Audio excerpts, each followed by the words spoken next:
Hello friends, मैं RP Singh.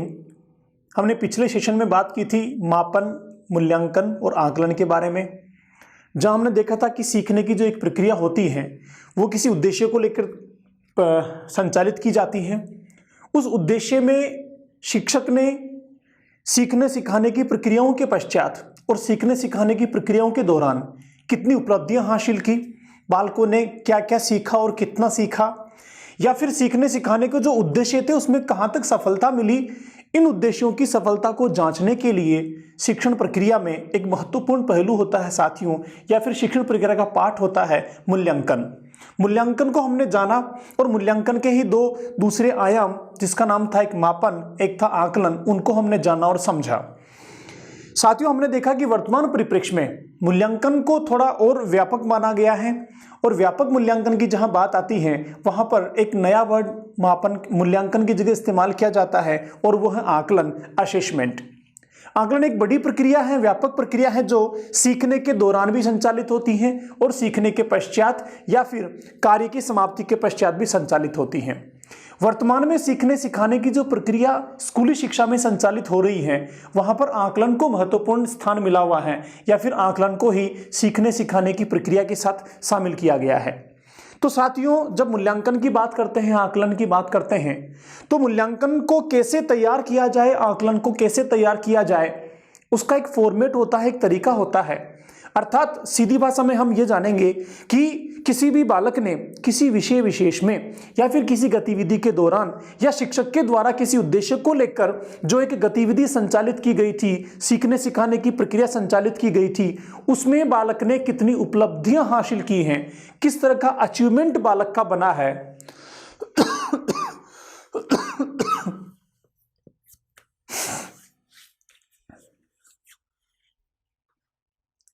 इस achievement को जानने के लिए या इन उपलब्धियों को जानने के लिए जो परीक्षण किया जाता है उसे शिक्षा शास्त्र में कहा जाता है उपलब्धि परीक्षण, अचीवमेंट टेस्ट। एक सिंपल भाषा में समझो, आप सीखने सिखाने की प्रक्रिया में जब हैं, स्कूल में शिक्षक के रूप में काम कर रहे हैं, और स्कूल में शिक्षक होने के दौरान आपने बच्चों को आपका विषय सिखाया, कोई टॉपिक सिखाया, उस टॉपिक में, उस विषय में बच्चों ने कितना सीखा, क्या क्या सीखा, अर्थात क्या उपलब्धियां उनके मस्तिष्क में बनी, क्या उपलब्धियां उन्होंने हासिल की, इसको जानने के लिए जो एक टेस्ट बनाया जाता है, एक परीक्षण बनाया जाता है, उसे कहा जाता है उपलब्धि परीक्षण। इंग्लिश में कहेंगे उसको अचीवमेंट टेस्ट। तो फ्रेंड्स, आज के सेशन में हम जानेंगे अचीवमेंट टेस्ट के बारे में, उपलब्धि परीक्षण के बारे में। इसी के साथ वर्तमान में जो सीखने सिखाने की प्रक्रिया प्रारंभिक शिक्षा में संचालित हो रही है, उस प्रक्रिया में एक महत्वपूर्ण योजना है, एक एक्टिविटी है जिसका नाम है CCE, कंटिन्यूअस कॉम्प्रिहेंसिव इवैल्यूएशन, सतत एवं व्यापक मूल्यांकन। तो सतत और व्यापक मूल्यांकन क्या है, किस तरीके से प्रक्रिया संचालित की जाती है, और सतत और व्यापक मूल्यांकन के संदर्भ में अचीवमेंट टेस्ट, उपलब्धि परीक्षणों का निर्माण कैसे होता है, उन सारी बातों का हम डिस्कशन करेंगे हमारे टॉपिक CCE में। एक और टॉपिक हमारे सेशन में आज का रहेगा साथियों, वो रहेगा एक्शन रिसोर्स, क्रियात्मक अनुसंधान। क्रियात्मक अनुसंधान का मतलब होता है कि सीखने सिखाने की प्रक्रिया में एक शिक्षक को जब कोई समस्या होती है, उन समस्याओं का समाधान करने के लिए शिक्षक अपने पास जो उपलब्ध संसाधन होते हैं, उन उपलब्ध संसाधनों के द्वारा स्थानीय स्तर पर तुरंत समस्याओं का समाधान एक वैज्ञानिक तरीके से निकालता है। इस वैज्ञानिक तरीके को, वैज्ञानिक पद्धति को जो शिक्षक के द्वारा स्थानीय स्तर पर तुरंत उपलब्ध संसाधनों के माध्यम से समस्या का समाधान करने के लिए की जाती है, इस प्रक्रिया को कहा जाता है एक्शन रिसर्च, क्रियात्मक अनुसंधान। इसको भी हम आज समझेंगे और जानेंगे। तो चलते हैं साथियों हमारे सेशन में आगे नेक्स्ट पॉइंट की ओर।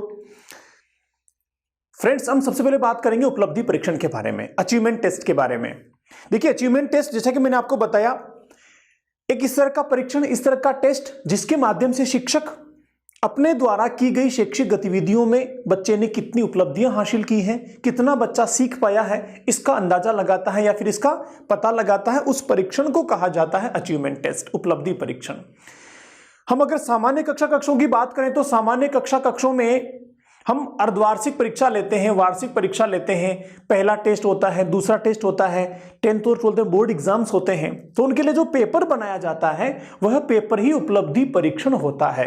वो पेपर चाहे लिखित मोड में बच्चों से लिया जाए, चाहे मौखिक मोड में लिया जाए, या फिर बोर्ड परीक्षा के रूप में हो, यही उपलब्धि परीक्षण सामान्य भाषा में कहलाता है साथियों। उसके अतिरिक्त कुछ इस तरह के संकल्पनाएं होती हैं, इस तरह के कॉन्सेप्ट्स होते हैं जहां पर वैज्ञानिक तरीकों से उपलब्धि परीक्षण लिए जाते हैं, जैसे बुद्धि परीक्षण होता है, अभिरुचि का परीक्षण होता है, तो ये भी उपलब्धि परीक्षण में ही शामिल होते हैं। तो आइए समझते हैं उपलब्धि परीक्षण या फिर अचीवमेंट टेस्ट का कॉन्सेप्ट क्या है। देखिए साथियों, जिनकी सहायता से विद्यालय में पढ़ाए जाने वाले विषयों और सिखाई जाने वाली कुशलताओं में छात्रों की सफलता या उपलब्धि का ज्ञान प्राप्त किया जाता है। तो स्कूल में जो विषय बच्चों को पढ़ा रहे हैं या फिर जो उनको सिखा रहे हैं कुशलताएं, उन कुशलताओं में बच्चों ने कितनी सफलता हासिल की है, कितनी उपलब्धि प्राप्त की है, इसको जानने के लिए हम जो टेस्ट बनाते हैं उस टेस्ट को कहा जाता है उपलब्धि परीक्षण।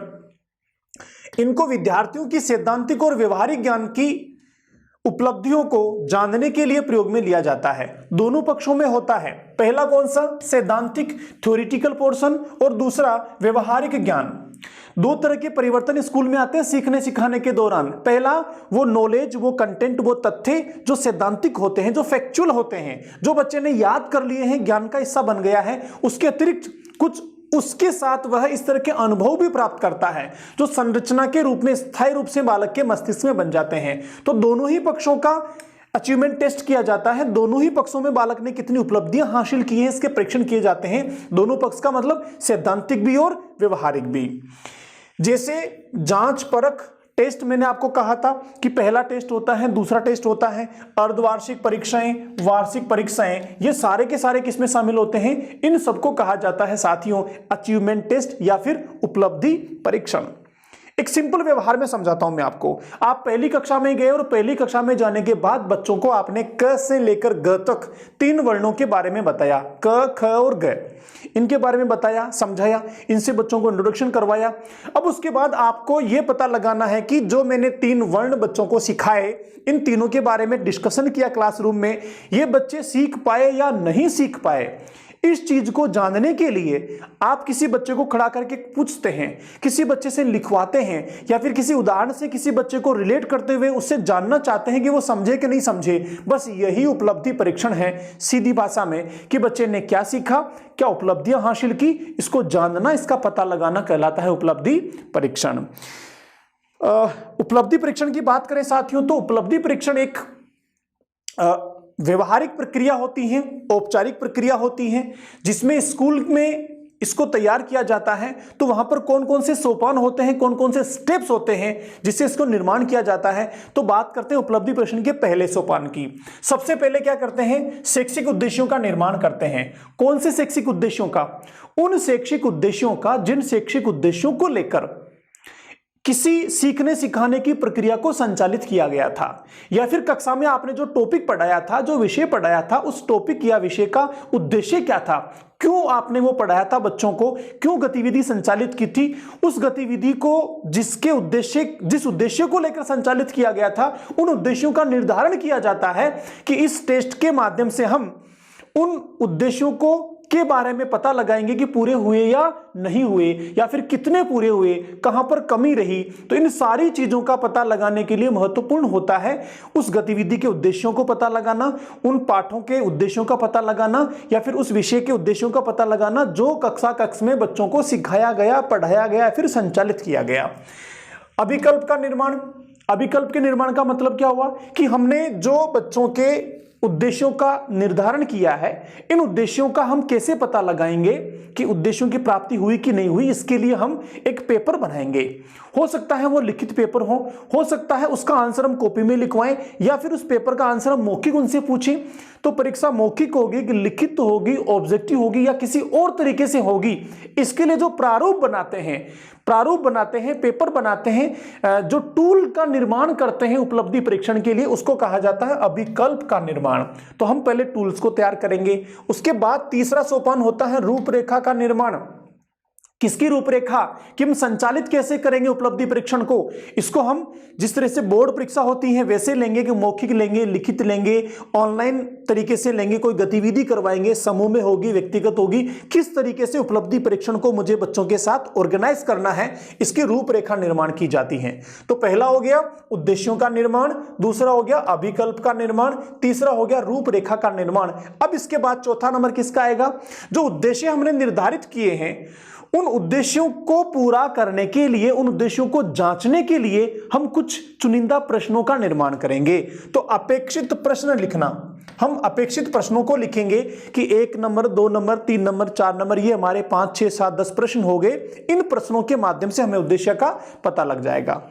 उसके बाद क्या करेंगे, जो हमने प्रश्नों का निर्माण किया है, प्रश्न लिखे हैं, इनका अंकन तैयार करेंगे कि भाई पहला क्वेश्चन कितने मार्क्स का है, दूसरा कितने अंक का है, तीसरा कितने अंक का है, ये कहलाता है अंकन। अंकन तैयार करने के बाद उपलब्धि परीक्षण के अंतिम सोपान में आएंगे, ये होता है प्रश्नों का क्रमशः विश्लेषण।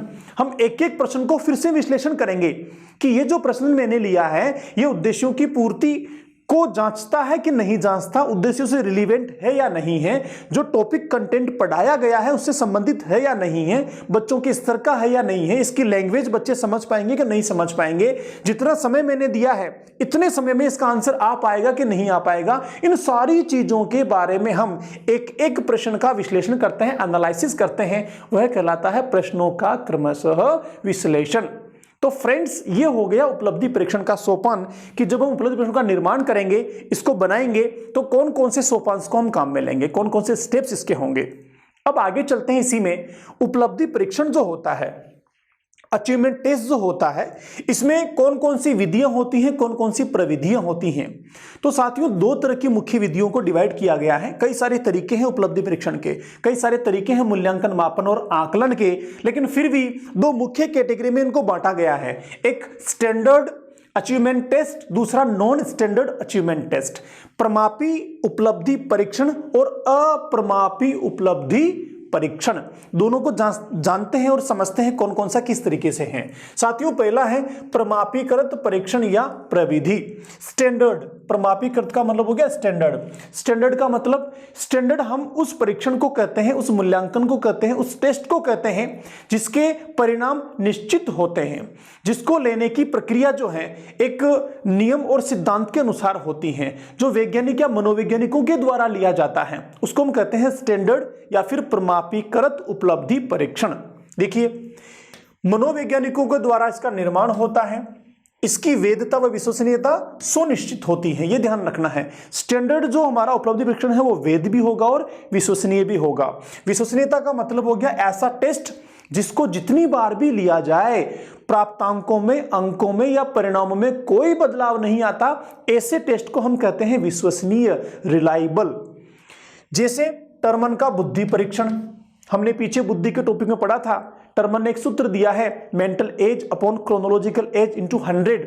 इससे जो आंकड़े निकलेंगे बुद्धि लब्धि के, आईक्यू के आंकड़े, वो विश्वसनीय होंगे। उनको जितनी बार भी निकालेंगे कभी उनके परिणाम नहीं बदलेंगे, वो वैध भी होंगे क्योंकि उनकी प्रक्रिया का जो तरीका है वो वैज्ञानिक होता है। और ये सूत्र किसने है, मनोवैज्ञानिक ने सूत्र को बनाया है, इसलिए मनोवैज्ञानिकों द्वारा वो निर्मित हो गया।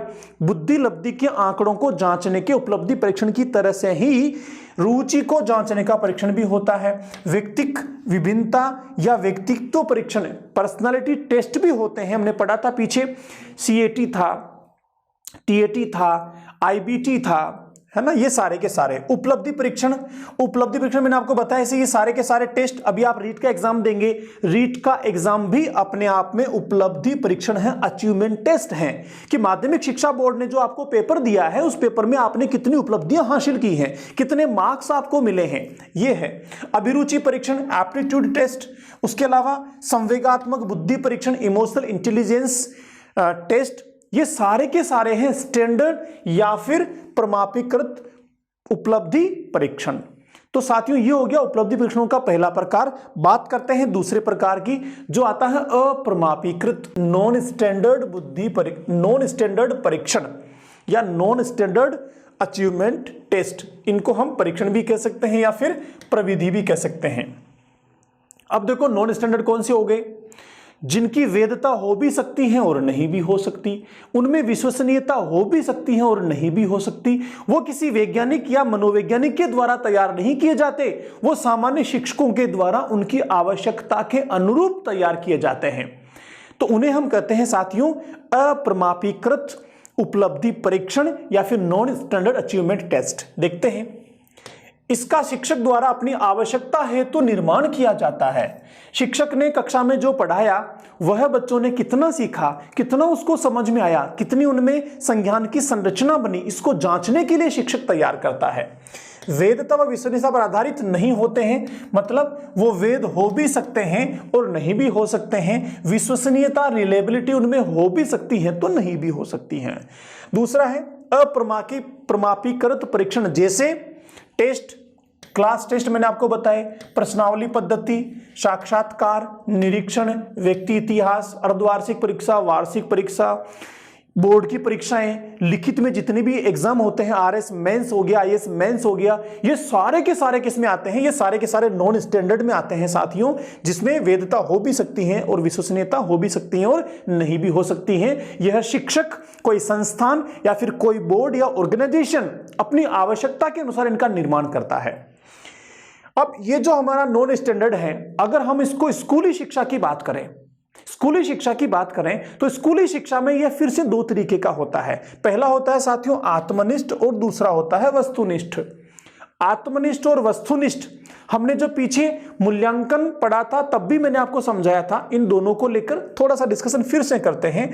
आत्मनिष्ठ का मतलब हो गया जो सब्जेक्टिव होते हैं, सब्जेक्टिव होते हैं वो आत्मनिष्ठ कहलाते हैं। इसमें कौन से आएंगे? निबंधात्मक प्रश्न आएंगे, मौखिक परीक्षाएं इसमें आएंगी, लघुत्तरात्मक, अति लघुत्तरात्मक, जिसमें एक प्रश्न पत्र होता है, बालकों से उनके आंसर शीट पे लिखवाए जाते हैं, शिक्षक उनको जांचता है और अंक प्रदान करता है, वह कहलाता है आत्मनिष्ठ उपलब्धि परीक्षण, जहां पर पक्षपात की संभावनाएं होती हैं।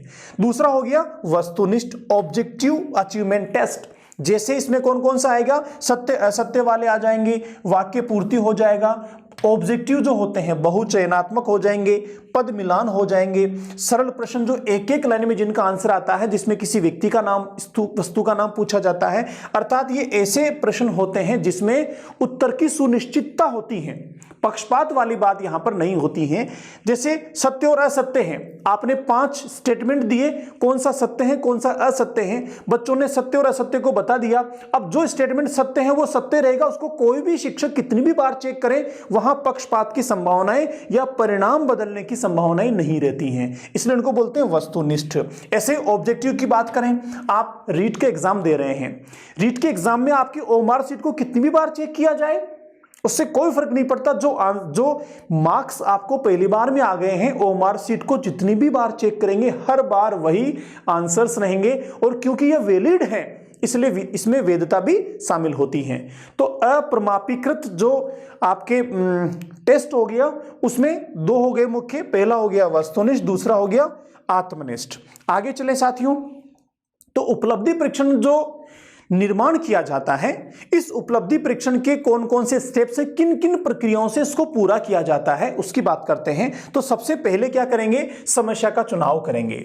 समस्या के चुनाव का मतलब क्या हो गया कि आप जिस गतिविधि को लेकर, जिस एक्टिविटी को लेकर या जिस टॉपिक को लेकर आपने परीक्षा लेनी है, उपलब्धि परीक्षण को जांचना है, उसको हमने यहां पर समस्या की बात कर ली। सबसे पहले हम इसका चुनाव करेंगे कि समस्या क्या है, हमें किस कंटेंट के बारे में बच्चों से जानना है, किसका पता करना है। दूसरा हो गया लक्ष्य निर्धारण करना।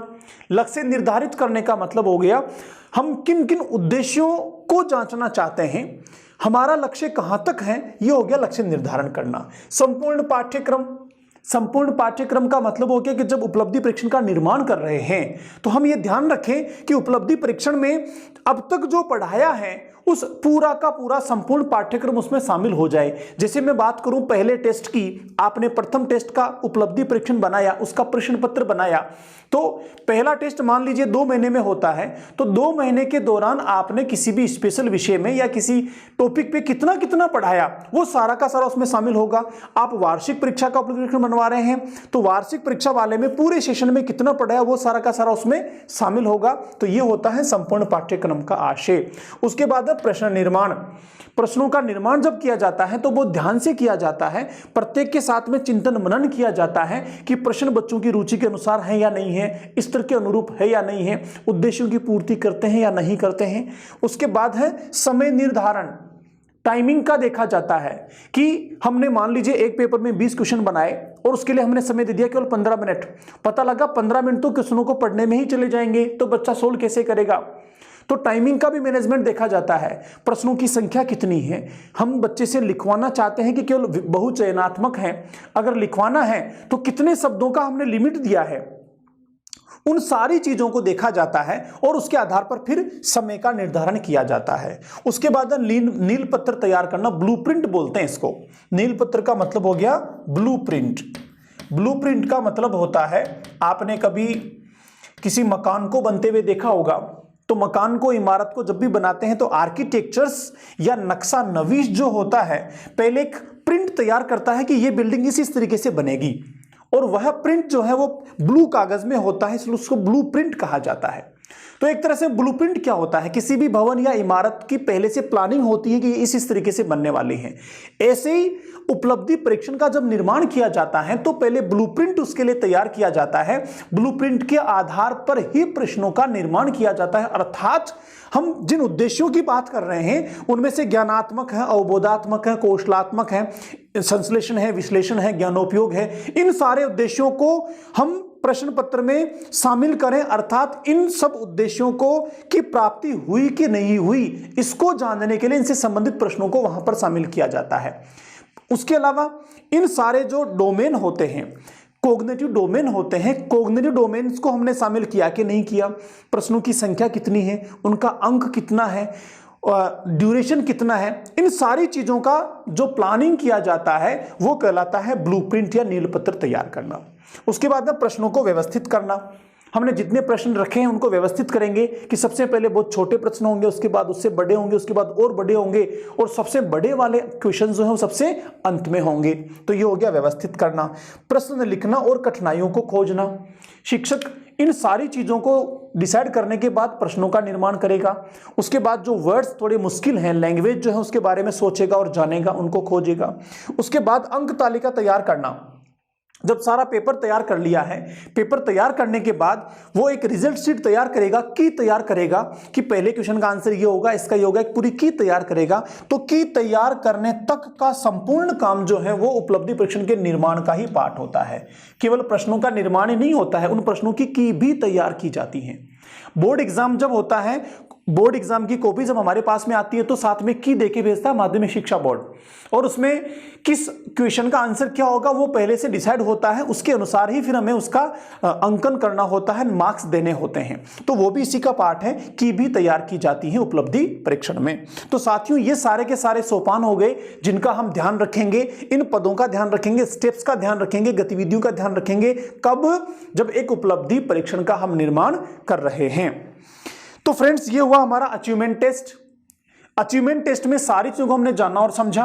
अब इससे आगे के टॉपिक पे हम बात करेंगे जिसका नाम है CCE, कंटिन्यूअस कॉम्प्रिहेंसिव इवैल्यूएशन, सतत व व्यापक मूल्यांकन।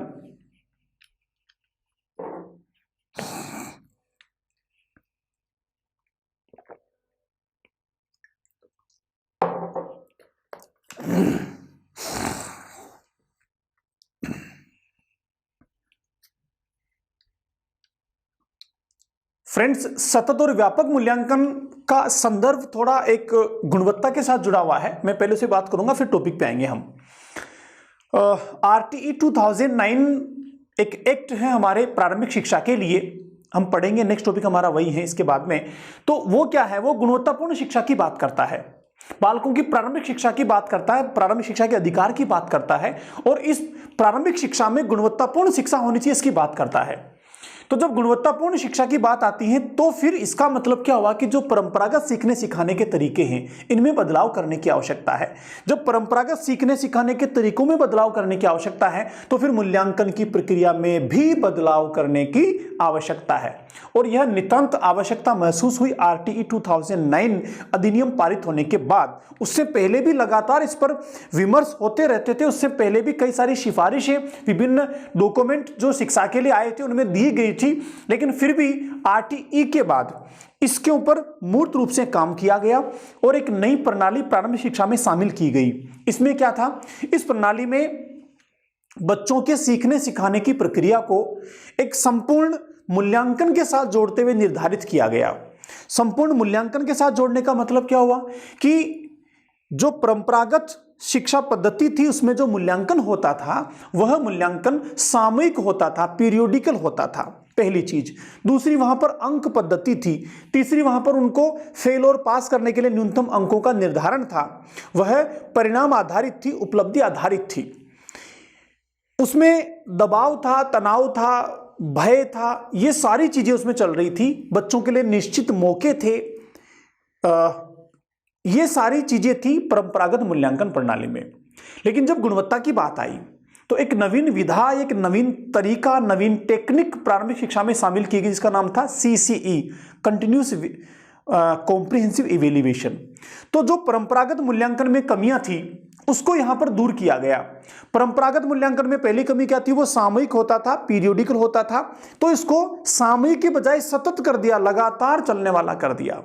दूसरा, वहां पर अंक पद्धति थी, न्यूनतम पास होने के लिए मार्क्स होते थे, तो अंक पद्धति को हटाकर इसमें ग्रेडिंग पद्धति चालू कर दी कि भाई कोई पास कोई फेल नहीं, जो बालक की कार्य क्षमताएं हैं, बालक के काम करने का जो स्तर है उसके आधार पर हम बच्चे को ग्रेड देंगे।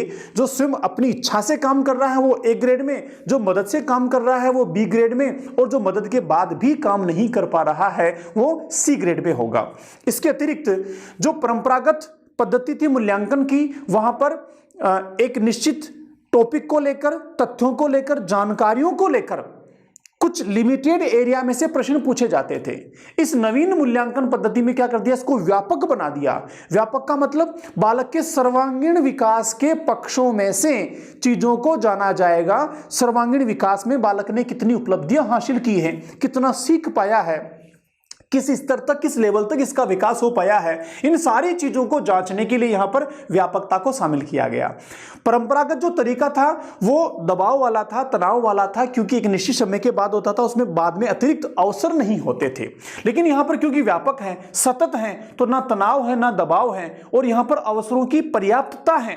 अवसरों की पर्याप्तता का मतलब हो गया कि बालक जब भी स्कूल में आएगा उसका मूल्यांकन कर लिया जाएगा। बालक जब भी सीख रहा है, सीखने के दौरान ही उसका मूल्यांकन किया जा रहा है।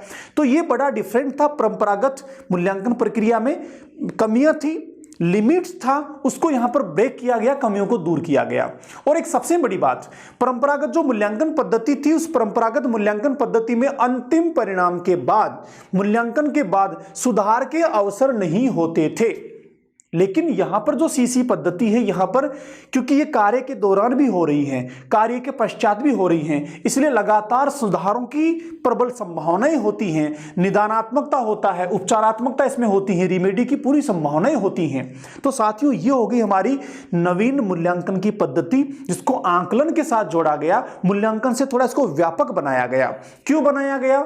शिक्षा में गुणवत्ता को सुनिश्चित करने के लिए, शिक्षा की गुणवत्ता को सुनिश्चित करने के लिए यह टेक्निक हमारे देश में लागू हुई। हम राजस्थान के संदर्भ में बात कर रहे हैं, तो साथियों राजस्थान के संदर्भ में जो सीसी की प्रक्रिया है उसकी शुरुआत सबसे पहले सेशन 2010-11 में हुई। 2010-11 का जो अकादमिक सत्र था तब इसकी शुरुआत हुई। 2 जिलों को पायलट के रूप में चुना गया, पहला जयपुर जिला और दूसरा अलवर जिला। दोनों के 30 विद्यालयों को पायलट प्रोजेक्ट के रूप में शामिल किया और वहां पर कक्षा 1 से लेकर 5 तक सबसे पहले सीसी प्रक्रिया को संचालित किया गया। ये सारे के सारे वो स्कूल्स थे जहां पर पर्याप्त स्टाफ था, पर्याप्त वहां पर बिल्डिंग्स थी, और एक लहर प्रोग्राम चला करता था। पहले लहर प्रोग्राम होता था, learning enhancement activity in Rajasthan, ये इसकी फुल फॉर्म है लहर, LEHAR। तो लहर प्रोग्राम पहले चला करता था, जहां पर लहर कक्ष बने हुए थे, उन्हीं स्कूलों को शामिल किया गया। जहां लहर का रिजल्ट अच्छा था, उन्हीं स्कूलों को शामिल किया गया पायलट के रूप में, जांचने के लिए कि ये ठीक तरीके से काम करता है कि नहीं करता राजस्थान के संदर्भ में। एनसीईआरटी में सीबीएसई पहले से लागू था, हम राजस्थान की बात कर रहे हैं। तो साथियों, राजस्थान में जो लहर कार्यक्रम था, लर्निंग एनहांसमेंट एक्टिविटी राजस्थान, इसके स्थान पर इसको रिप्लेस करके सीसी को यहां पर लाया गया। तो 2010 और 11 में 30 स्कूलों में संचालित किया गया। उसके बाद अगला सत्र 11 और 12 में भी संचालित किया गया। जब दोनों सत्रों में बहुत अच्छे फीडबैक्स आए, तो फिर तीसरे सेशन में, जिसका हो गया 2012-13, इस तीसरे सत्र में इन 30 स्कूलों को बढ़ाकर राजस्थान राज्य के 178 ब्लॉक में 3059 स्कूलों में सीसी को लागू किया गया।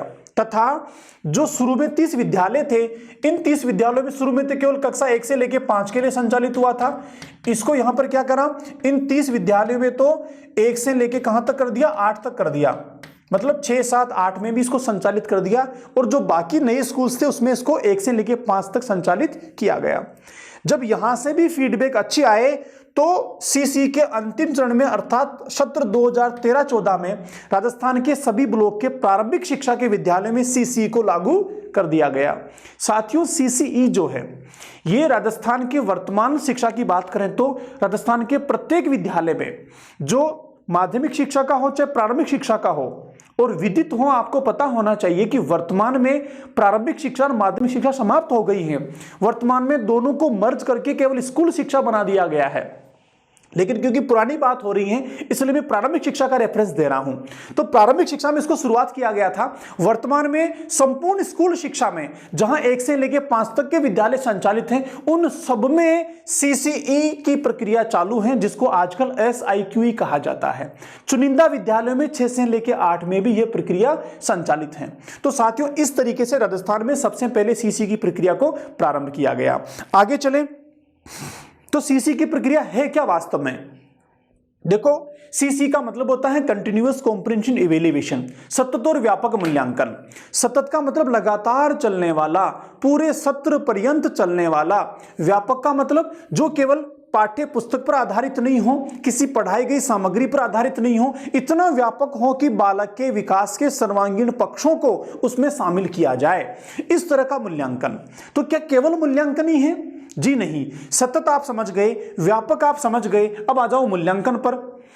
सीसी असल में सीखने सिखाने की संपूर्ण विधा है, सीखने सिखाने की संपूर्ण प्रक्रिया है, जिसमें केवल मूल्यांकन ही शामिल नहीं होता है, लेकिन इसका नाम रख दिया है मूल्यांकन। तो सतत और व्यापक मूल्यांकन, कंटिन्यूअस एंड कॉम्प्रिहेंसिव इवैल्यूएशन, या फिर इसको आकलन भी कहा जाता है। लेकिन केवल मूल्यांकन नहीं है, सीखने सिखाने की संपूर्ण प्रक्रिया इसमें शामिल होती है। तो हम सामान्य भाषा में क्या कह सकते हैं कि बालक के गुणवत्तापूर्ण व्यक्तित्व के विकास के लिए या बालक के सर्वांगीण विकास के लिए सीखने सिखाने की संपूर्ण प्रक्रिया को हम कहते हैं सीसीई, जिसमें मूल्यांकन मुख्य भूमिका में अपना रोल प्ले करता है। क्योंकि मूल्यांकन के द्वारा ही, आकलन के द्वारा ही बालक के व्यवहार में क्या परिवर्तन आए, कितने परिवर्तन आए, इसको जाना जाता है। और अल्टीमेटली शिक्षा का उद्देश्य होता है बालक के व्यवहार में परिवर्तन आना, बालक के व्यवहार में बदलाव आना। किस तरह के परिवर्तन, किस तरह के बदलाव, जिन परिवर्तनों और बदलावों के उद्देश्य को लेकर सीखने सिखाने की प्रक्रिया को संचालित किया गया है। समझते हैं कॉन्सेप्ट को।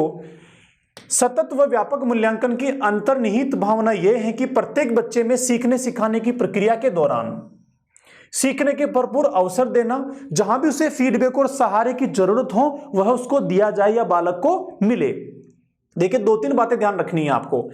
सतत व व्यापक मूल्यांकन की अंतर्निहित भावना मतलब इसका जो मूल मोटो है वो ये है कि प्रत्येक बच्चे को सीखने सिखाने की प्रक्रिया के दौरान, सीखने सिखाने की संपूर्ण प्रक्रिया की बात हो रही है, केवल मूल्यांकन नहीं है, सीखने सिखाने की संपूर्ण प्रक्रिया के दौरान सीखने के भरपूर अवसर मिले। सबसे मेन चीज, बालक को ऑप्शन मिलने चाहिए। जब तक बालक को खुद को सीखने के अवसर नहीं मिलेंगे तब तक बालक स्वयं ज्ञान का निर्माण नहीं करेगा, और स्वयं ज्ञान का निर्माण नहीं करेगा तो वास्तविक मायने में वो सीख ही नहीं रहा है साथियों। तो अवसर मिलना चाहिए। उसके साथ इन अवसरों के दौरान जहां बालक को सहारे की आवश्यकता है, फीडबैक की आवश्यकता है, मदद की आवश्यकता है, वो भी इसको मिलनी चाहिए। यह सुनिश्चित किया गया है सीसीई की प्रक्रिया में।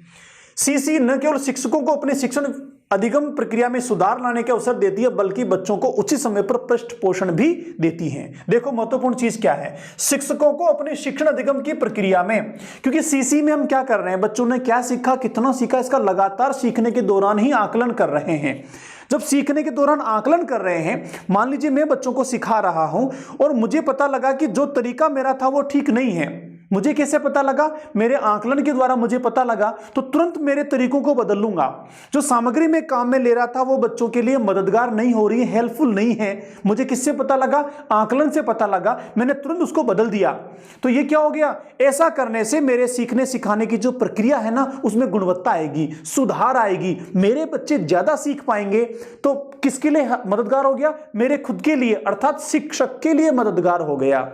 इसके अलावा शिक्षक और क्या करता है, बच्चों को उचित समय पर फीडबैक भी देता है, बच्चों को भी देता है, शिक्षक को भी देता है, अभिभावकों को भी देता है, जो संस्था प्रधान उसको भी देता है। फीडबैक को देखकर शिक्षक, माता पिता, बालक, अभिभावक, संस्था प्रधान या और कोई भी निकाय जो है वो पता लगा सकती हैं कि बालक का विकास सही दिशा में हो रहा है कि नहीं हो रहा है, कहां बदलाव करना है, कहां अतिरिक्त मदद की आवश्यकता है। तो ये सारे के सारे अवसर किसमें दिए जाते हैं, सीसी की प्रक्रिया में दिए जाते हैं साथियों। निदानात्मक और उपचारात्मक मूल्यांकन होता है, मैंने पहले आपको बताया था। निदान का मतलब होता है समस्या के कारणों को जानना और उपचार का मतलब होता है उन कारणों को दूर कर देना। तो साथियों ये दोनों चीज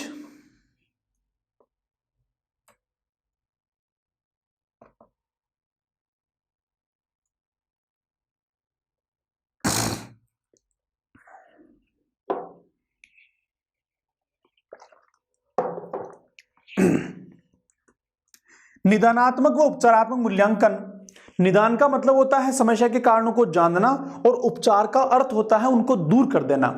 तो सीखने की प्रक्रिया के दौरान आकलन हो रहा है, इसलिए यहां पर निदान भी शामिल है और उपचार भी शामिल है। अधिगम में सक्रिय भागीदारी की पहल करता है या सक्रिय भागीदारी को इंपॉर्टेंस देता है हमारा सीसीई, बालक को भी संपूर्ण गतिविधियों में शामिल किया जाता है।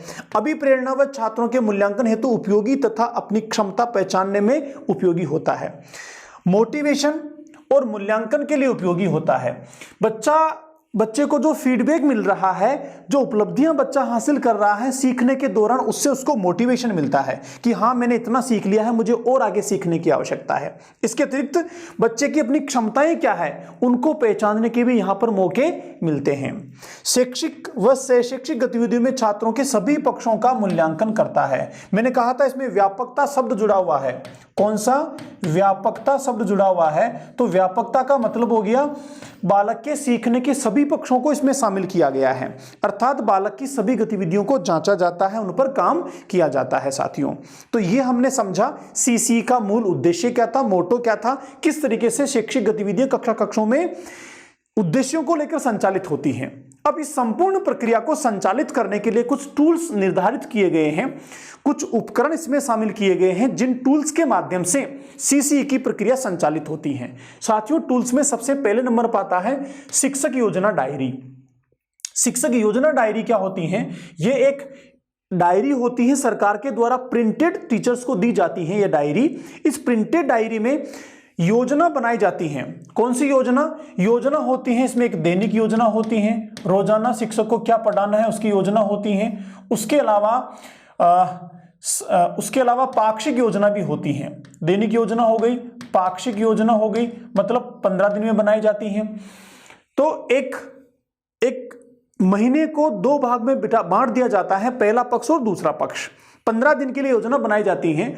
उन 15 दिन की योजनाओं में शिक्षक तय करता है पहले कि मुझे इस दिन ये पढ़ाना है, इस दिन ये पढ़ाना है, बीच में छुट्टियां उनको निकाल दिया जाता है, केवल वर्किंग डेज के लिए बनाई जाती हैं। तो विभाग के द्वारा प्रिंटेड एक डायरी टीचर्स को मिलती है जिसमें शिक्षक पहले योजना बनाता है, क्योंकि योजना अगर नहीं बनाएगा तो कक्षों में गतिविधियों को संचालित करना मुश्किल हो जाएगा, उद्देश्यों की पूर्ति नहीं हो पाएगी। दूसरा टूल है शिक्षक अनुभव डायरी। शिक्षक अनुभव डायरी में शिक्षक प्रत्येक बच्चे के बारे में लिखता है कि कोई भी बच्चा जो है, मान लो शिक्षक ने उसको बहुत काम किया लेकिन फिर भी रिजल्ट नहीं आए, क्या कारण है। तो पता लगा वो नियमित नहीं आता है, तो वो लिखेगा शिक्षक डायरी में कि ये अमुक मोहनलाल जो है वो रोजाना नहीं आता है, जिसके चलते इसके साथ दक्षताएं विकसित नहीं हो पा रही हैं, कुशलताओं में थोड़ी सी कमी है और प्रयास करने की आवश्यकता है। कोई प्रतिभाशाली बालक है, विशिष्ट बालक है, उसके बारे में शिक्षक क्या सोचता है, क्या योजना बनाई है। कोई CWSN वाला बालक है, सृजनात्मक बालक है, अपराधी बालक है, या किसी भी परिस्थिति का बालक है, उन सबके बारे में शिक्षक को क्या अनुभव हुए, शिक्षक उनके बारे में क्या रणनीति बनाना चाहता है, वो सारा का सारा शिक्षक का एक निजी मामला है, इसलिए वो शिक्षक अनुभव डायरी में उसको शामिल किया जाएगा। इसके अलावा एक कार्यपत्रक होता है, वर्कशीट्स इनको बोलते हैं। CC प्रक्रिया में लगातार कार्यपत्रक दिए जाते हैं बच्चों को, वर्कशीट्स दी जाती हैं, जिसमें बच्चा खुद अपने हिसाब से उपलब्धियों को बताता है, अपने हिसाब से अभ्यास करता है और शिक्षक उनको जांचकर टिप्पणियां अंकित करता है नीचे। एक होता है कक्षा कार्य, बच्चे को लगातार काम कक्षा में ही करवाया जाता है। यहाँ पर गतिविधियां दी जाती हैं कक्षा कार्य में, क्या दी जाती हैं, गतिविधियां दी जाती हैं। ये जो गतिविधियां होती हैं, ये गतिविधियां 2-3 तरीके की होती है साथियों। पहली गतिविधि होती है जिसको हम कहेंगे सामूहिक गतिविधि, सामूहिक गतिविधि। दूसरी होती है उपसमूह की गतिविधि, उपसमूह की गतिविधि। और तीसरी होती है व्यक्तिगत गतिविधि। तो ये जो गतिविधियां हैं शिक्षक योजना डायरी में पहले बनाकर लेकर आता है और इन बनाई हुई योजना की डायरी की गतिविधियों को शिक्षक कक्षा में संचालित करता है। तो ये कक्षा कार्य हो गया सारा का सारा। इस दौरान बच्चों को काम भी दिया जाता है करने के लिए। पोर्टफोलियो बहुत इंपॉर्टेंट ये वर्ड है, पोर्टफोलियो। असल में क्या है साथियों, ये पोर्टफोलियो जो है एक फाइल नुमा एक डॉक्यूमेंट होता है, इसको हम फाइल कह सकते हैं। इस फाइल में क्या होता है, इस फाइल में बच्चों के द्वारा जो भी काम किए जाते हैं, बच्चों के कार्यों को प्रपत्रक के रूप में, कागज के रूप में, शीट के रूप में, दस्तावेज के रूप में फाइल में लगाया जाता है, इकट्ठा किया जाता है। तो ये जो पोर्टफोलियो है ये छात्र की प्रगति का दर्पण भी कहलाता है। क्या कहलाता है, छात्र की प्रगति का दर्पण भी इसको कहते हैं। अर्थात किसी भी बालक की क्या ग्रोथ है, क्या प्रोग्रेस है, कितना बालक ने सीखा है, सीख रहा है कि नहीं सीख रहा है, सुधार हो रहा है कि नहीं हो रहा है, इसके लिए केवल पोर्टफोलियो को देखकर ही कोई भी व्यक्ति पता लगा सकता है कि अमुक बालक 2 महीने पहले किस स्थिति में था, आज किस स्थिति में है और इसी गति से रहा तो कहां आगे जा सकता है। तो छात्र की प्रगति का दर्पण भी इसको कहा जाता है। एक फाइल होती है, इस फाइल में बालक के कार्यों को संधारित किया जाता है, जो कार्य होते हैं उनको संकलित किया जाता है। किसके माध्यम से, शीट के माध्यम से, पत्रक के माध्यम से, या बालक के द्वारा जो भी काम किया गया है उनके माध्यम से। उसके बाद है चेकलिस्ट। चेकलिस्ट क्या होती है, चेकलिस्ट भी एक डॉक्यूमेंट होता है जिसमें बच्चे के द्वारा जो उपलब्धियां हासिल हुई है, बच्चे ने जो सीखा है उसकी प्राप्त उपलब्धियों को अंकन किया जाता है, दर्ज किया जाता है। तो ये क्या कहेंगे अपन इसको, उपलब्धियों को दर्ज किया जाता है। बालक की उपलब्धियों को दर्ज किया जाता है, रिकॉर्ड किया जाता है, किसमें, चेक लिस्ट में। और ये जो दर्ज करते हैं ये क्या होता है, ग्रेड के रूप में होता है। यहाँ A, B, C इस तरह की ग्रेड के रूप में बच्चों की कार्यों को, उनकी गतिविधियों को दर्ज किया जाता है, रिकॉर्ड के रूप में दर्ज किया जाता है। ये भी एक बुकलेट सी होती है, किताब सी होती है जो सरकार के द्वारा प्रिंटेड मिलती हैं टीचर्स को। सीखने सिखाने की गतिविधियों के दौरान जब भी शिक्षक उनको किसी उद्देश्य को लेकर काम कर रहा है, लर्निंग आउटकम्स को लेकर काम कर रहा है, तो उस लर्निंग आउटकम में बच्चे ने कितना सीखा, अधिगम सूचकांक बोलते हैं उसको। अधिगम सूचकांक जो है, अधिगम सूचकांक में बालक ने कितनी उपलब्धि हासिल की, वो स्वयं अधिगम सूचकांक में जो निर्धारित चीजें हैं उनको स्वयं कर पा रहा है, मदद से कर रहा है, या बिना या मदद के बिना भी, मदद के साथ भी नहीं कर पा रहा है। इसको लेकर ABC ग्रेड देते हैं। और ये जो संपूर्ण ग्रेड होती हैं ये 2 भागों में डिवाइड होती हैं साथियों। कितने भागों में, 2 भागों में। एक फर्स्ट, जब पहली बार उस पर काम किया गया, दूसरी बार उसमें काम किया गया। तो इस तरह से बच्चों के रोल नंबर लिखे होते हैं। प्रत्येक बच्चे के साथ फर्स्ट और सेकंड 2 बार लिया जाने की स्थिति होती है, फिर ग्रेड दिखाया जाता है। तो ये हो गया आपका चेक लिस्ट। अब होता है अभिलेख पंजिका। अभिलेख पंजिका का मतलब हो गया एक पूरे शैक्षिक क्षेत्र में बच्चे ने जो उपलब्धियां हासिल की हैं, जो FA1 फॉर्मेटिव असेसमेंट बच्चे के लिए गए हैं, जो समेटिव असेसमेंट बच्चे का लिया गया है, इन सब में बच्चे ने क्या क्या उपलब्धियां हासिल की हैं उनको ग्रेड के रूप में यहां दर्ज किया जाता है, जिसके आधार पर बच्चों का प्रगति पत्र तैयार किया जाता है। क्या तैयार करते हैं? बच्चों का प्रगति पत्र तैयार किया जाता है। किसके आधार पर? अभिलेख पंजिका के आधार पर। अभिलेख पंजिका को हम छात्र परीक्षा फल रजिस्टर के रूप में भी जानते हैं। पहले जब परंपरागत तरीका था तो पहला टेस्ट, दूसरा मौखिक, लिखित, अर्धवार्षिक, वार्षिक, इन सबके अंकों को रजिस्टर में लिखा जाता था।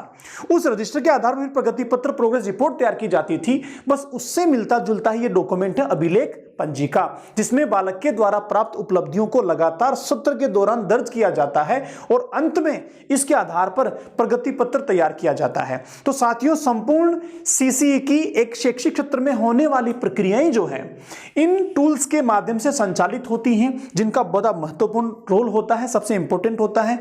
एग्जाम में जो क्वेश्चन पूछने की प्रबल संभावना है वो यहां से है। पोर्टफोलियो किसको कहा जाता है? पोर्टफोलियो का इंपॉर्टेंस क्या है? बच्चे की शैक्षिक प्रगति का दर्पण किसे कहा जाता है? इसके अलावा भी कोई बिंदु यहां से बनने की प्रबल संभावनाएं हैं, क्योंकि वर्तमान में जिन स्कूल्स में आप जाके काम करोगे वहां पर आपको इन्हीं टूल्स के साथ में काम करना होगा, सीसी या फिर SIQ पद्धति के दौरान। अब बात करते हैं कि सीसी पद्धति में मूल्यांकन किस तरीके से होता है। तो मैंने कहा कि परंपरागत मूल्यांकन की धारणाओं को ब्रेक किया गया है, तोड़ा गया है, नवीन मूल्यांकन पर आधारित प्रक्रिया को बनाया गया है। तो यहां पर क्या है?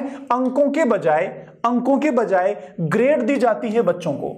ग्रेड भी केवल ABC है, जो अंकों पर आधारित नहीं है। याद रखिएगा, CBSE में जो पैटर्न था पहले का, आज भी कई जगह अप्लाई होता है। अंक आधारित ग्रेड होते हैं, लेकिन ये अंक आधारित नहीं है। ये बालकों के निष्पादन क्षमता के आधार पर है, काम करने की क्षमता के आधार पर है, बालकों की गतिविधियों के आधार पर है। और केवल 3 ग्रेड हैं, A, B और C। ए ग्रेड कब देंगे? जब बच्चा स्वतंत्र रूप से कार्य कर लेता है, हम उसको देंगे A ग्रेड। बी ग्रेड कब देंगे? जब मदद से बच्चा काम करता है तो उसको B ग्रेड देंगे। और विशेष मदद की आवश्यकता होती है, ऐसी कंडीशन में बच्चे को C ग्रेड देंगे। मैं फिर रिपीट कर रहा हूं, ये ग्रेड्स अंक आधारित नहीं है, ये ग्रेड्स बालक के द्वारा की जाने वाली गतिविधियों और किए जाने वाले कार्यों पर आधारित होती हैं। योगात्मक आकलन ऐसे के द्वारा एक निर्धारित समय में एवं विभिन्न कार्यों पर एक विद्यार्थी ने कितना अच्छा निष्पादन किया है, इसका पता लगाया जाता है। हम आज की डेट की बात करें, 2010 से जब से सीसी हमारे राजस्थान में लागू हुआ है, तब से लेकर लगातार अलग अलग प्रक्रियाएं रही हैं। प्रारंभ में FA1 लिया जाता था, उसके बाद FA2 होता था, फिर SA1 होता था, फिर FA3, FA4 और फिर SA2 होता था। इस प्रकार से 2 ऐसे थे और 4 FA थे प्रारंभ में, लेकिन बदलाव किया गया और आगे चलकर केवल 3 ऐसे रखे गए, 3 FA रखे गए, फॉर्मेटिव असेसमेंट 3 रखे गए और 2 समेटिव असेसमेंट रखे गए। आगे चल के फिर बदलाव हुआ और केवल एक फॉर्मेटिव असेसमेंट और एक समेटिव असेसमेंट और फिर एक फॉर्मेटिव असेसमेंट, फिर एक समेटिव असेसमेंट रखा गया। आगे चल के फिर बदलाव हुए और संपूर्ण शैक्षिक क्षेत्र को 4 टर्म में बांटा गया और जहां पर FA1 की जगह केवल ऐसे कर दिया गया, तो समेटिव असेसमेंट 1, फिर SA2, SA3, SA4, ऐसे 4 ऐसे रखे गए थे समेटिव असेसमेंट। और मैं आज की तारीख की बात करूं तो जिस दिन मैं रिकॉर्ड कर रहा हूं इस क्लास को, उस दिन राजस्थान में एक शैक्षिक क्षेत्र में 3 SA रखे गए हैं, SA1, फिर SA2 और SA3। तो संपूर्ण शैक्षिक क्षेत्र को 3 समेटिव असेसमेंट में डिवाइड किया गया है। इन 3 समेटिव असेसमेंट के द्वारा बालक ने जो उपलब्धियां हासिल की हैं उनको दर्ज करके उसको अगली क्लास में क्रमोन्नति दी जाती है साथियों। तो ये हो गया CCE प्रक्रिया में कैसे मूल्यांकन किया जाता है, इसकी पद्धति आपने जानी। अब इसके बाद बात करते हैं साथियों की CCE को हम आजकल क्या कहते हैं। तो CCE को हम आजकल कहते हैं SIQE, state initiative for quality education, गुणवत्तापूर्ण शिक्षा के लिए राज्य की पहल, राजस्थान की पहल। जब प्रारंभिक शिक्षा में CCE को लागू किया गया था तो आगे चल के माध्यमिक शिक्षा में भी CCE को लागू करना था। जब माध्यमिक शिक्षा में CCE को लागू करने की बात आई तो फिर तब तक हमारे यहाँ सीखने सिखाने का जो उद्देश्य था वो प्रारंभ में क्या था, सबको शिक्षा मिलनी चाहिए, UEE था, यूनिवर्सलाइजेशन ऑफ एलिमेंट्री एजुकेशन। प्रारंभिक शिक्षा का सार्वभौमिकरण होना चाहिए, ऐसा मोटो था प्रारंभिक शिक्षा को लेके। लेकिन 2014, 15, 16 तक स्थितियां बदल चुकी थी। RT लागू होने के बाद 5 साल में स्थितियां बदल चुकी थी। 5 साल के बाद राजस्थान में शिक्षा को लेकर जो उद्देश्य बना वो बना कि शिक्षा अब गुणवत्तापूर्ण होनी चाहिए। हर बच्चे को शिक्षा मिल रही है, प्रारंभिक शिक्षा मिल रही है, लेकिन अब यह शिक्षा कैसी होनी चाहिए? गुणवत्तापूर्ण होनी चाहिए, क्वालिटी होनी चाहिए। और जब गुणवत्तापूर्ण शिक्षा को महत्व दिया गया तो फिर सीसीई को प्रारंभिक शिक्षा के साथ साथ माध्यमिक शिक्षा में भी चालू करने की बात हुई। और जब माध्यमिक शिक्षा में चालू करने की बात हुई तो माध्यमिक शिक्षा में ऐसे स्कूल जहां पर 1 से लेकर 5 तक विद्यालय संचालित थे, चाहे वो माध्यमिक में हो चाहे उच्च माध्यमिक में हो, डिपार्टमेंट सेकेंडरी एजुकेशन था। जब वहां पर सीसीई को लागू करने की बात आई तो उसका नाम बदलकर क्या रख दिया गया? SIQE, state initiative for quality education. और यह ऑर्डर जिस दिन जारी हुआ वो डेट थी 1/5/2015। 1/5/2015 के बाद शैक्षिक गुणवत्ता को सुनिश्चित करने के लिए सीसीई के स्थान पर SIQE नाम रखा गया, इसी पद्धति का, इसी तरीके का। लेकिन यहां पर किसको बल दिया गया था? गुणवत्ता पर बल दिया गया था। और जब गुणवत्ता पर बल दिया गया तो SIQE को 3 बेसिक प्रिंसिपल पे तय किया गया कि ये 3 प्रिंसिपल्स होंगे, 3 चीजें होंगी, 3 आयाम होंगे। किसके? SIQE के। पहला क्या था? ABL, कि SIQE पद्धति जो है वो संपूर्ण गतिविधि आधारित होगी। सीखने सिखाने की संपूर्ण प्रक्रिया में गतिविधियों को महत्वपूर्ण स्थान दिया जाएगा। तो एक्टिविटी बेस्ड लर्निंग, ए से हो गया एक्टिविटी, बी से बेस्ड, एल से लर्निंग, गतिविधि आधारित अधिगम होगा। रटंत विद्या नहीं होगी, भय मुक्त होगा, दबाव नहीं होगा, तनाव नहीं होगा, बालक को सक्रिय रूप से गतिविधियों में शामिल किया जाएगा। यह सारा का सारा होना चाहिए किसमें? SIQE में। दूसरा था CCP, child centred pedagogy. Child centred pedagogy, बाल केंद्रित शिक्षण प्रक्रिया। परंपरागत सीखने सिखाने में शिक्षक केंद्रित प्रक्रियाएं होती थी, लेकिन SIQE में गुणवत्ता को सुनिश्चित करने के लिए संपूर्ण प्रक्रियाएं बाल केंद्रित होगी। बालक मुख्य भूमिका में होगा, शिक्षक सहयोगकर्ता के रूप में होगा, सहजकर्ता के रूप में होगा, गतिविधियों का निर्माण करेगा, संपादित करेगा और उनको मूल्यांकन तक पहुंचाएगा, बालकों को प्रश्न फीडबैक देगा, जहां मदद की आवश्यकता है वहां मदद करेगा, लेकिन बालकों को खुद को गतिविधियों के माध्यम से सक्रिय रूप से शामिल किया जाएगा। तो यह संपूर्ण विधा किस पर आधारित होगी? चाइल्ड सेंटर्ड पेडागोजी पर। तीसरा प्रिंसिपल था साथियों CCE, कंटिन्यूअस और कॉम्प्रिहेंसिव इवैल्यूएशन, कि जो मूल्यांकन है वो कैसा होगा? कंटिन्यूअस होगा, वर्ष पर्यंत चलता रहेगा, सतत होगा। कॉम्प्रिहेंसिव मतलब यह व्यापक होगा, केवल उस विषय पर आधारित नहीं होगा, पढ़ाए गए शिक्षण बिंदु पर आधारित नहीं होगा, पालक के सर्वांगीण विकास पर आधारित होगा। तो इसमें व्यापकता होगी। इस तरीके का मूल्यांकन होना चाहिए, ऐसा इवैल्यूएशन होना चाहिए। इन 3 बेसिक प्रिंसिपल्स को लेकर बनाया गया SIQE। वर्तमान में सीसी का नाम समाप्त हो गया है और माध्यमिक शिक्षा के साथ साथ जब प्रारंभिक शिक्षा और माध्यमिक शिक्षा को एक करके समग्र अभियान के साथ इसको जोड़ा गया, समसा के साथ इसको जोड़ा गया, तो संपूर्ण एजुकेशन को, स्कूली शिक्षा को स्कूल शिक्षा नाम दे दिया, जहां 1 से लेकर 12 तक स्कूल शिक्षा कहलाती है। वर्तमान में आज की तारीख में स्कूल शिक्षा में SIQE पद्धति संचालित की जाती है, जो तीनों प्रिंसिपल्स पर आधारित है साथियों। ये हो गया SIQE। इसमें जो मैंने सीसी को लेकर बातें बताई वो सारी की सारी चीजें, सारे के सारे थॉट, सारे बिंदु, सारी चीजें इस पर भी लागू होती हैं। इसमें भी वही लर्निंग टूल्स होते हैं जो मैंने सीसी में बताए। इसके भी बेसिक प्रिंसिपल वही हैं जो सीसी के थे। फर्क क्या है? पहला फर्क नाम बदल गया, दूसरा फर्क कब से लागू हुई ये ध्यान रखना है, तीसरा ये 3 चीजें हैं बेसिक प्रिंसिपल जिनको यहां पर महत्व दिया गया है और गुणवत्ता को सबसे ज्यादा बल दिया गया है SIQE में। बाकी सारी बातें जो सीसी में थी वो यहां भी लागू होती हैं साथियों।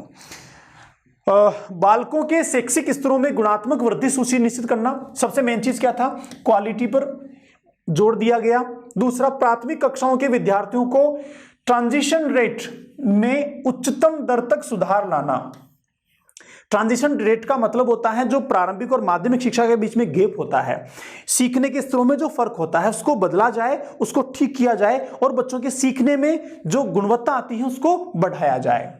वर्तमान में SIQE में एक शैक्षिक सत्र में SA1 मैंने बताया आपको, SA2 और SA3 व SA4 योगात्मक मूल्यांकन लिए जाते हैं, लेकिन SA4 को अभी हटा दिया गया है, केवल SA1, SA2, SA3 यहां पर संचालित है। साथियों ये हुआ हमारा SIQE को लेकर डिस्कशन। बहुत इंपॉर्टेंट टॉपिक है, यहां से क्वेश्चन बनने की पूरी संभावनाएं हैं। 2-3 बातें याद रखिएगा। SIQ की फुल फॉर्म, कब लागू किया गया, कौन कौन से बेसिक प्रिंसिपल हैं, किस पर जोर दिया गया है। CC आपके सिलेबस का पार्ट है, वहां से भी हमेशा क्वेश्चन बनने की संभावना बनी रहती है, क्योंकि वर्तमान में सीखने सिखाने की पद्धति ही CC पर आधारित है। अब हम एक ऐसे टॉपिक की ओर चल रहे हैं साथियों, जो प्रत्येक शिक्षक के लिए बहुत जरूरी होता है, क्योंकि सीखने सिखाने की प्रक्रिया के दौरान शिक्षक को कई सारी समस्याओं का सामना करना पड़ता है। इन समस्याओं के समाधान के लिए न तो विभाग उसके पास में आता है इमीडिएट, ना समुदाय उसके पास में आता है, ना अन्य कोई सोर्स और तरीके उसके पास में होते हैं। जैसे मान लीजिए कक्षा में अनुशासन की समस्या है, बच्चे प्रार्थना में रुचि नहीं लेते हैं, विद्यालय से जल्दी भाग जाते हैं, गृह कार्य नहीं करते हैं, किसी विषय विशेष को लेकर वो निष्क्रियता दिखाते हैं, लाइब्रेरी में पुस्तकों में रुचि नहीं है। अब ये कुछ कॉमन टॉपिक हैं, इन टॉपिक को लेकर आप कहेंगे जाके मिनिस्टर को साहब ये समस्याएं हैं हमारी, तो हंसी नहीं होगी। इन समस्याओं का समाधान केवल और केवल शिक्षक ही कर सकता है, ना समुदाय इनका समाधान कर सकता, ना डिपार्टमेंट इनका समाधान कर सकता, ना उच्च अधिकारी इनका समाधान कर सकते। तो साथियों, इस तरह की दैनिक जीवन की सीखने सिखाने की प्रक्रियाओं का समाधान करने के लिए शिक्षक में एक क्षमता विकसित की जाती है, और वह क्षमता विकसित की जाती है कि दैनिक समस्याओं का शिक्षक अपने स्तर पे ही समाधान करे। इस उद्देश्य को लेकर इस पर्पज को लेकर हमारे सिलेबस में एक टॉपिक रखा गया है जिसका नाम है क्रियात्मक अनुसंधान, एक्शन रिसर्च। क्रियात्मक अनुसंधान एक परंपरागत धारणा है जो वर्षों पहले 1962 से ही 1926 से 1926 से ही एक्शन रिसर्च को किसी न किसी अन्य क्षेत्रों में काम में लिया जा रहा था, लेकिन यहां हम क्रियात्मक अनुसंधान सीखने सिखाने के क्षेत्र की बात कर रहे हैं। तो एक बार पहले हम इंट्रोडक्शन लेते हैं कि एक्शन रिसर्च क्या है, फिर हम जानेंगे कैसे सीखने सिखाने की प्रक्रिया में यह काम करता है। तो साथियों, 1926 में बंकिंघम ने अपनी पुस्तक रिसर्च फॉर टीचर्स में सबसे पहले एक्शन रिसर्च शब्द का इस्तेमाल किया। आपको नाम ध्यान रखना, पूछ सकते हैं। बंकिंघम ने सबसे पहले एक्शन रिसर्च शब्द को इस्तेमाल किया कब? 1926 में। पुस्तक का नाम था रिसर्च फॉर टीचर्स। 1953 में 1953 में स्टीफन एम कोरे ने शिक्षा जगत में स्थायी रूप से इसका प्रतिपादन किया।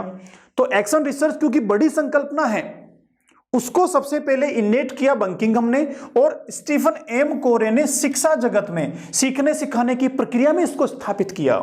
क्रियात्मक अनुसंधान एक ऐसी व्यवस्था है जिसमें शिक्षक कक्षा कक्ष की एवं छात्रों की समस्याओं को शीघ्रतापूर्वक समाधान की ओर ले जाने के प्रयास करता है। पहली चीज समस्या है, दूसरा तुरंत समाधान की बात करता है, तीसरा समाधान की ओर जाता है, चौथा तीसरी बात है यहां पर उनका प्रयास करता है। समस्याएं किसकी? शिक्षक की, जो कहां पर हैं? कक्षा कक्षों में हैं। किसके साथ में हैं? छात्रों के साथ में हैं। जैसे मैंने बताया आपको 3-4 समस्याएं। बच्चे पढ़ने में रुचि नहीं लेते हैं, होमवर्क नहीं करते हैं, गणित विषय उनको मुश्किल लगता है, पुस्तकालय की किताबों को पढ़ने में रुचि नहीं है, जल्दी भाग जाते हैं, सहशैक्षिक गतिविधियों में भाग नहीं लेते हैं। तो ये क्या हो गई? ये ऐसी समस्याएं होंगी जो शिक्षक के सामने हैं, कक्षा कक्षों में भी हैं और विद्यालय में भी हैं, और शिक्षक को ही उनका समाधान करना होता है। आगे चले साथियों, तो स्टीफन एम कोरे साहब क्या कहते हैं एक्शन रिसर्च के बारे में? एक डेफिनेशन को समझते हैं, परिभाषा को जानते हैं। शिक्षा में क्रियात्मक अनुसंधान वह प्रक्रिया है जिसके द्वारा प्रयोगकर्ता अपनी समस्याओं का वैज्ञानिक रूप से अध्ययन करके अपने कार्यों में सुधार करता है। 2-3 चीजें याद रखनी है। पहली, कौन? खुद प्रयोग करता, कोई दूसरा यहां पर सहायता नहीं कर सकता, कोई प्रशिक्षक नहीं आता है। स्वयं शिक्षक, संस्था प्रधान या जो भी काम कर रहा है वो खुद स्वयं अपनी समस्याओं का वैज्ञानिक रूप से, ऐसा नहीं कि जैसे मर्जी आए वैसे कर लिया, एक सिस्टमेटिक स्टेप्स बने हुए हैं, सोपान बने हुए हैं, उन पर चलकर ही समस्या का समाधान करता है और अपने कार्यों में क्या करता है? सुधार करता है, क्वालिटी लेकर आता है। एक और डेफिनेशन है कार्टर वी गुड की। क्या कहते हैं गुड साहब? क्रियात्मक अनुसंधान शिक्षकों, उसके अलावा निरीक्षकों और प्रशासकों द्वारा अपने निर्णयों व कार्यों की गुणवत्ता उन्नति के लिए प्रयोग किया जाने वाला अनुसंधान है। यह थोड़ा व्यापक परिदृश्य में हो गया। वुड साहब क्या कहते हैं? इसको शिक्षक भी अपनाते हैं, निरीक्षक, संस्था प्रधान हो गया, DO/BO हो गया, CDO हो गया, वो भी इसको अपनाते हैं। उसके अलावा प्रशासक, जो एडमिनिस्ट्रेटिव ऑफिसर्स हैं, वो भी इसको अपनाते हैं। वो सभी अपने निर्णयों व कार्यों को गुणात्मक उन्नति के लिए प्रयोग करते हैं। अगला बिंदु है क्रियात्मक अनुसंधान एक ऐसी व्यवहार परक प्रायोगिक अध्ययन है। पहली चीज व्यवहार परक है। क्योंकि स्थानीय स्तर पर होता है, प्रायोगिक है, थ्योरेटिकल नहीं है, इसको व्यवहार में काम में लिया जाता है।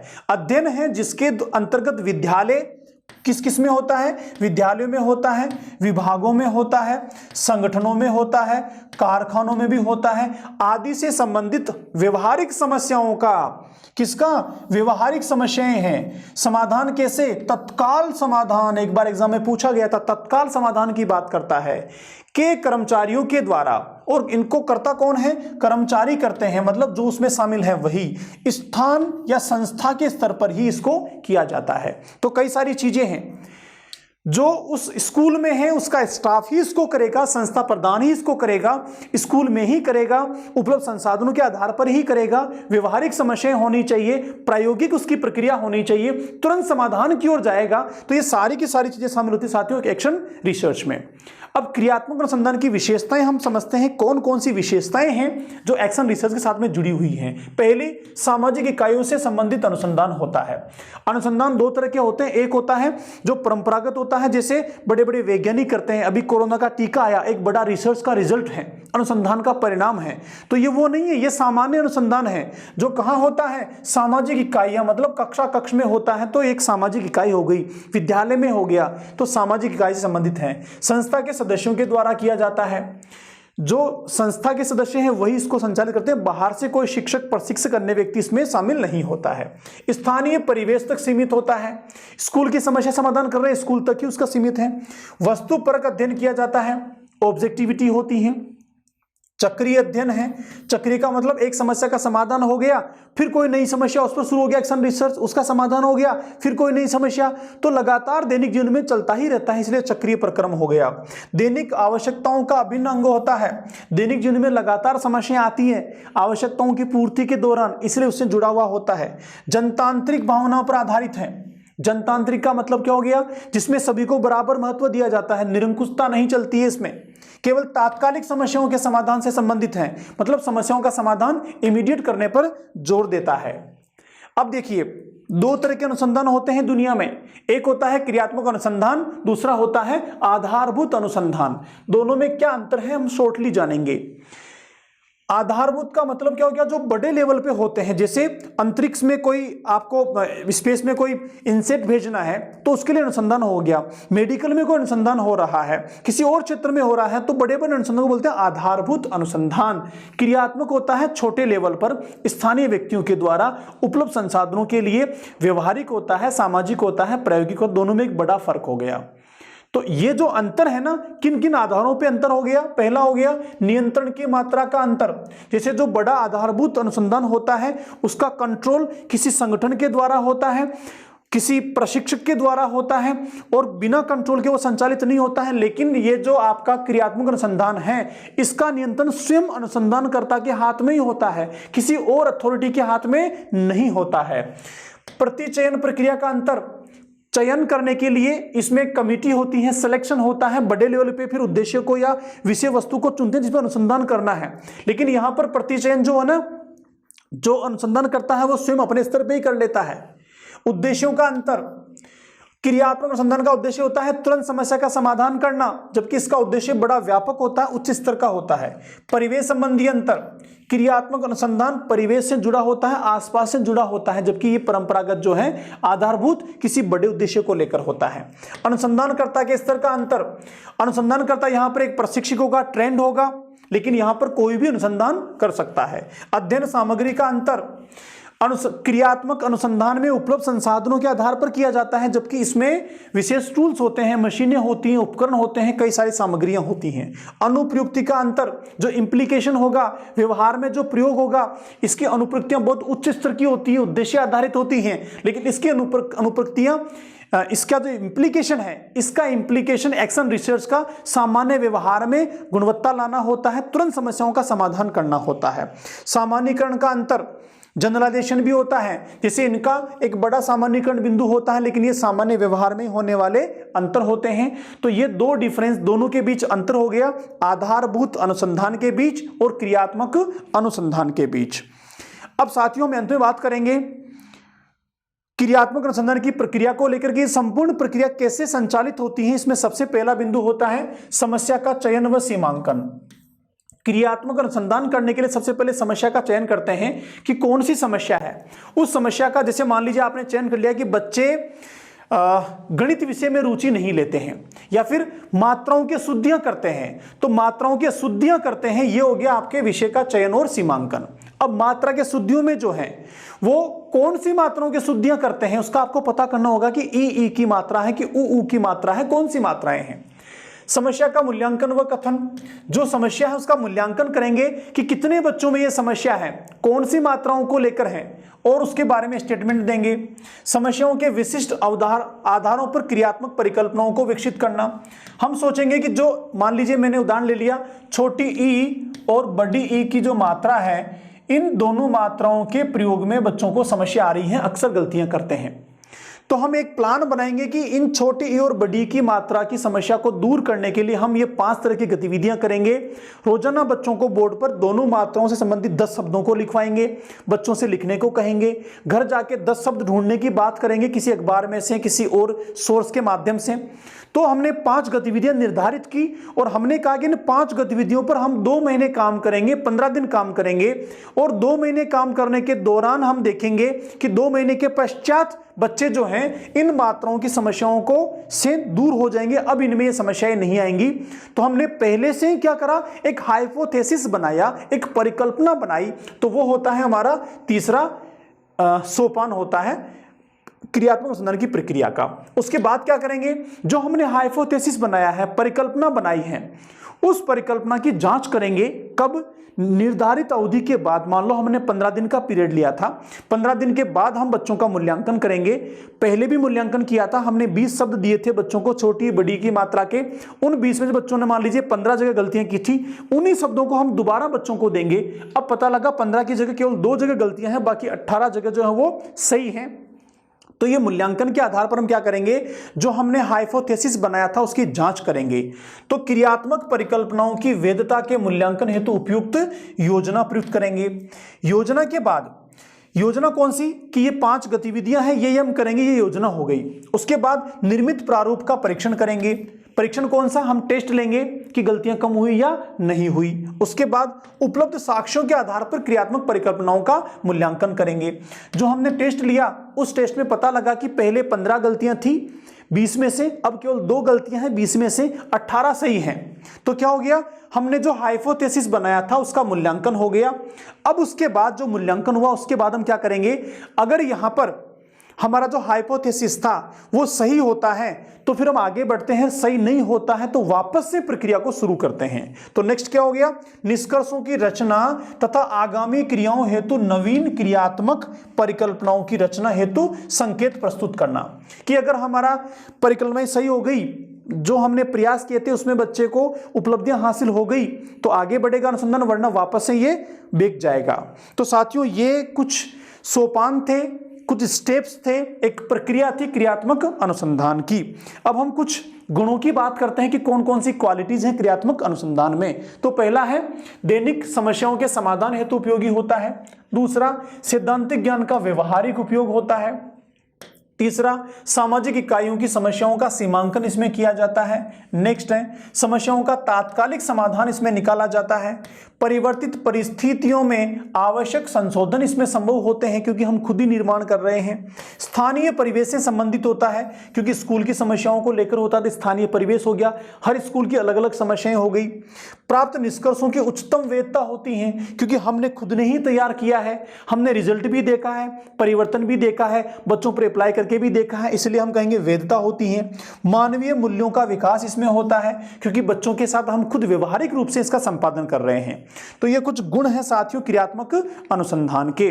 उसके अतिरिक्त अगला गुण क्या है, इसमें कम समय में किया जाने वाला होता है क्योंकि तुरंत समस्याओं के समाधान की ओर जाता है। विद्यालय संबंधी समस्याओं का शीघ्र समाधान हो जाता है क्रियात्मक अनुसंधान से। छात्रों में संबंधित समस्याओं हेतु उपयोगी होता है और यह सुविधाजनक होता है क्योंकि शिक्षक के द्वारा अपने स्तर पे ही किया जाता है। तो साथियों ये वो हमारा क्रियात्मक अनुसंधान। एक्शन रिसर्च की बड़ी वैल्यू होती है, बड़ा इंपॉर्टेंस होता है। अगर मैं पिछले वित्त वर्ष की बात करूं तो MHRD ने पूरे देश में बहुत बड़ा फंड दिया था स्कूल्स में टीचर्स जो पढ़ाते हैं उनको क्रियात्मक अनुसंधान के ट्रेनिंग्स करवाने के लिए। मैं उसमें स्टेट लेवल पे एज ए ट्रेनर काम कर रहा था, डिस्ट्रिक्ट में मैंने काम किया उसमें। तो SCRT उदयपुर में सारे राजस्थान के ट्रेनर्स को बुलाया गया, वहां टीचर्स को ट्रेनिंग दी गई, फिर वो टीचर्स वापस डिस्ट्रिक्ट पे आते हैं, डाइट के माध्यम से टीचर्स को ट्रेनिंग देते हैं। और इस तरह से हमने DRG तैयार किया था, डिस्ट्रिक्ट रिसर्च ग्रुप तैयार किया था, जहां शिक्षकों को एक्शन रिसर्च के बारे में सिखाया गया था, समझाया गया था। तो बड़ी नेशनल लेवल पे बड़ा काम इस पर हुआ था, एक्शन रिसर्च पर। तो बहुत इंपॉर्टेंस है, यहां से भी क्वेश्चन बनने की प्रबल संभावनाएं होती हैं। तो साथियों, आज के सेशन को बाइंड अप करते हैं। हमने आज 3 टॉपिक पे बात की। सबसे पहले उपलब्धि परीक्षण पे, उसके बाद CCE पे, उसके बाद हमने बात की एक्शन रिसर्च पर। मिलते हैं अगले सेशन में जहां हम बात करेंगे NCF 2005 पे। तब तक के लिए नमस्कार।